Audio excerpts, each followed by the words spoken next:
Assalamualaikum warahmatullahi wabarakatuh. Selamat pagi semua, salam sejahtera bagi kita semua. Om Swastiastu, Salam, Namo Buddhaya, salam kebajikan. Pertama-tama marilah kita panjatkan puji syukur kehadirat Allah Subhanahu wa Ta'ala yang telah melimpahkan rahmat-Nya kepada kita. Tidak lupa juga kita haturkan sholawat serta salam kepada Nabi besar Nabi Muhammad SAW selaku Nabi junjungan kita. Karena berkat beliau kita berada di alam yang terang benderang dan serba canggih seperti yang kita rasakan pada saat ini. Yang terhormat Direktur Poltekkes Kemenkes Bengkulu, Bunda Eliana SKM MPH. Yang terhormat Ketua Jurusan Kebidanan Poltekkes Kemenkes Bengkulu, Bunda Yuniarti STMkes. Yang terhormat Ketua Prodi Diploma 3 Kebidanan Poltekkes Kemenkes Bengkulu, Bunda Rana Dewi SKM MPH. Yang saya hormati Bapak Dr. Nurmansa SPD MPD selaku dosen pengampu mata kuliah Bahasa Indonesia, serta Bapak, Ibu, dan rekan-rekan sekalian yang saya banggakan. Baiklah, di sini saya akan berpantun terlebih dahulu. Di atas ada durian di atas kusen, masak cumi campur nasi. Untuk Pak dosen yang paling keren, izinkan saya memulai presentasi. Sebelumnya, perkenalkan, nama saya Anggraini dari Prodi Diploma 3 Kebidanan tingkat 2 Poltekkes Kemenkes Bengkulu, NIM P017 122004. Mata kuliah Bahasa Indonesia. Dalam kesempatan kali ini kita akan membahas materi tentang preeklamsia pasca persalinan. Apa itu preeklamsia? Nah, kondisi ini biasanya ditandai dengan tekanan darah tinggi. Nah, preeklamsia sendiri adalah kenaikan tekanan darah setelah melahirkan. Tekanan darah mencapai 140/90 mm air raksa. Nah, biasanya terjadi pada kenaikan volume plasma pada intravaskuler kita selama kehamilan untuk menutrisi janin di dalam rahim.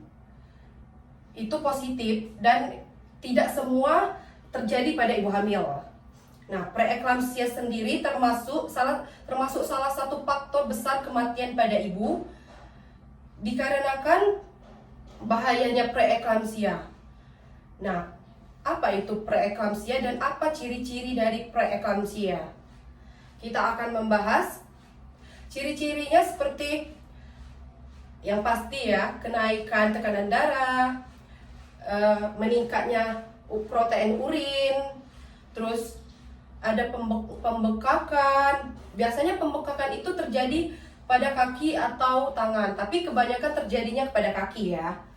Nah, terus ada pastinya juga ada pusing yang hebat, sakit kepala yang hebat, pandangan kabur, terus ada sesak napas, janin berkembang lambat. Nah, itu juga menjadi bagian dari ciri-ciri preeklamsia.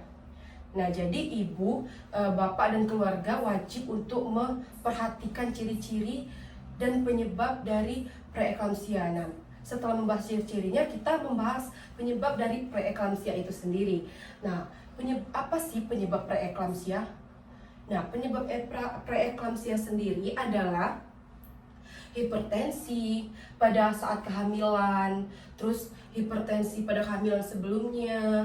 Nah, bisa juga hipertensi itu dari genetik atau dari keturunan. Mungkin ibu ada riwayat hipertensi, terus bisa juga dari bertambahnya berat badan selama kehamilan. Nah, itu tidak diherankan juga ya.